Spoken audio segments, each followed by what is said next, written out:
So for today's vlog, samahan nyo ko ngayong araw.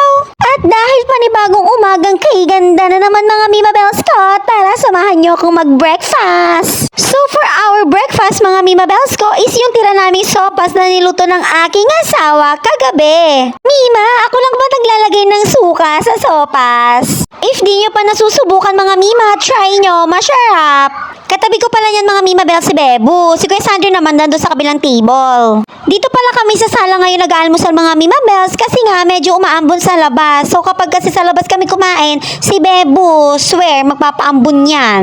Agtaray-taray manan, ajero maran no kway, sungay to'y kami lang unag manganen. Mag-aalmusal ulit tayo ngayon mga Mima Bells kasi kailangan ulit natin uminom ng gamot. Pang 5 days na natin. O Jiva, malapit na tayong matapos. Gag-graduate na. Nung minsan kasi mga Mima Bells ko, sinubukang uminom ng gamot na wala pang kain-kain. Tinamad lang talaga akong mag-almusal nun mga Mima. Kaso ang nangyari naman, parang naaamoy ko yung gamot sa bibig ko. Eh yung gamot, hindi ko nga bet yung lasa at saka yung amoy. So paano pa inaamoy ko lagi, diba? So yun, na-recommended na hindi kakain. After namin mag-almusal na mag-iina, naghilamos na nag-toothbrush na ako and then ayan, naglaro ang Mima Bells nyo ng ganda-gandahan. Wow. Napanood ko sa TikTok yan mga Mima, yung pag-iipit ng ganyan. O Jiva, medyo nakuha ko naman siya ng very light. Maayos naman ang pagkakagawa ko. First trial lang yan mga Mima. O Jiva, perfect. Hindi pa rin tapos ang aking paglalaro ng ganda-gandahan. O diba, umisa pa ako. Kaloka.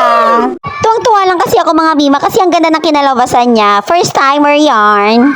After kong mag-aura-aura sa loob ng bahay, pumunta naman ako dito sa kubo para magduyan kasi wala naman akong gagawin doon nakapaglinis ng aking asawa at nakapaghugas na rin siya ng aming plato. Papahinga lang konti, waiting ulit tayo na magtanghalian para magluluto na naman tayo for lunch. Andyan din pala si Pepsi sa paligid, actually siya yung kausap ko dyan. Ikot-ikot lang din siya dyan mga Mima, nagdadamo pa rin siya hanggang ngayon. Actually, tinatapos niya na lang yung mga hindi niya pa natapos ng mga nakaraang araw. Nakapagwalis-walis na rin siya ng bakuran yan mga Mima, pati niya sa kubo, nakapagwalis na rin siya. O Jiva, ang dami niya na nagawa. Masipag mga Mima Bells, pauwi na rin kasi ang aking mga biyanan later, which is yung magulang niya. So, kailangan kahit papaano, malinis naman nilang madanat ng tong bahay nila. Kung hinahanap niyo naman si Bebo mga Mima Bells ko, ayan siya sa harapan ko. Hawak-hawak niya na naman ang kanyang trolley, ayan, hila-hila niya na naman. Binitawan niya rin pala yan mga Mima Bells ko kasi tinatawag siya ng kanyang Kuya Sander para mag-stroll kasi bilis na muta. And then, ayan din si Pepsi, nagdadamo pa rin hanggang ngayon. Hindi mo siya mapipigilan, buti nga umaraw na kanina kasi umaambon-ambon. Di ba nga, nung nag-aalmusal kami, maambon talaga. Kapiranggot na lang naman yung kanyang nililinisan mga Mima Bells. So, kiber na yan, saglit na lang yan. Medyo madali na lang damuhan yan mga Mima Bells ko kasi umambon, so malambot na lang yung lupa. And then yan, papasok na ako sa loob ng bahay kasi sabi ni Pepsi, kumuha na ako ng pambili namin ng ulam at bibili na rin siya ng aming ulam. Tapos na rin kasi siyang magdamo mga Mima. Eh, nag-request ako sa kanya ng gagataan na gulay, yung kalabasa, talong, sitaw, ganun. At dahil medyo matrabaho yung aming uulamin, kasi syempre diba hihimay-himayin pa yon, maaga kami mag-prepare ng ulam. Last week ko pa nga cravings yung ginataang gulay mga Mima Bells, buti na lang ngayon maluluto na rin sa wakas. And then fast forward tayo mga Mima, nakabili na si Pepsi ng ulam. Ayan nga mga Mima, literal, kung ano yung sinabi kong bilhin, yun lang talaga yung binili. Nakalimutan niya kasi bumili ng alamang mga Mima, sus ko po. At dahil nandiyan naman si Pepsi, ayan, nagkayod siya ng nyog. Kapag wala kasi siya mga Mima at nagkikrave ako sa mga gata-gatang ulam, ang ginagamit ko yung ready-made na Coco Mama Gata. Tapos itong color white na mga Mima na pinapakita ko, sabi niya kainin ko daw, ay sabi ko ayoko. After i-prepare ni Pepsi ang mga ingredients, ayan, let's cook na mga Mima Bells. Ako ang magluluto.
for finished product, ginataang gulay mga Mima Bells ko. Medyo nag-dark lang talaga mga Mima ang kanyang sabaw kasi nga bagong isda ang ating gamit pero masarap. After namin kumain ng lunch mga Mima, naglinis naman ako ng aking kuko sa paa. Parang 2 weeks na rin kasi mga Mima Bells ko, last akong naglinis ng kuko. Ayan, nangangati na naman, masakit na naman ang mga gilid-gilid niya. Buti na lang din, merong panlinis ng kuko ang aking biyanan, kaya ayan, madali na lang para sa akin na maglinis ng kuko. Tsaka kaya ko naman mga Mima. Bawat daliri nga lang sa aking mga kuko mga Mima Bells ko ay napapadugo ko. Charis! Hindi naman pala lahat ng daliri ko sa kuko mga Mima Bells, siguro mga 8 out of 10. Nilayo ko na lang din mga Mima Bells sa camera ang aking kuko sa paa. Aba, hindi rin kasi kagandahan mga Mima. Pero okay lang, kapag pangit naman ang paa, kayang medyasan. At least yan ang pangit sa akin. Charis! Nung merienda time na mga Mima Bells ko, diba, dumayo ako dito kila mother, nagpunta ako dito kila ate kasi bukas, uuwi na naman sila ng Maynila. At saka nakita ko kasi ang saging na yan mga Mima Bells sa mesa nila, at saka may wrapper sila. Di ginawa ko na, tas niluto ko na din. Jiva, instant merienda na namin. Tingnan nyo naman mga Mima kung gaano ka-perfect ang aking pagkakaluto. Jiva, parang pang restaurant. Charis.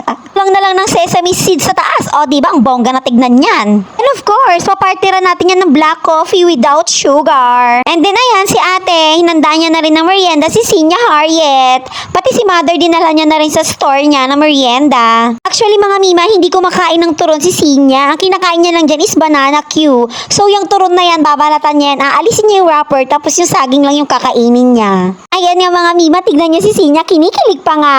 Actually mga Mima, kaya ako nagpunta dito kay ate kasi nga meron ako sadya sa kanya. Siya naman yung aayain kong maghanap kay Kibuloy. Charis na mga Mima, nagpunta talaga ako kay ate kasi gusto ko sa kanyang ipasecure yung password ko sa Facebook. Kasi lately, parang kadalas namang mahak ng aking Facebook, nakukuha ko lang ulit, kaloka. At saka gumawa rin ako ng bago kong Gmail account kasi nga yung nakaraan kong Gmail account, na forgetful ko yung password, kaloka. Dahil magaling si ate sa ganyan, ayun, naayos naman ang aking dapat ipaayos. Trip na trip ng hacker ang aking account, kaloka. So, yun lang muna mga Mima, hanggang dito na lang. Thank you for watching. Bye-bye!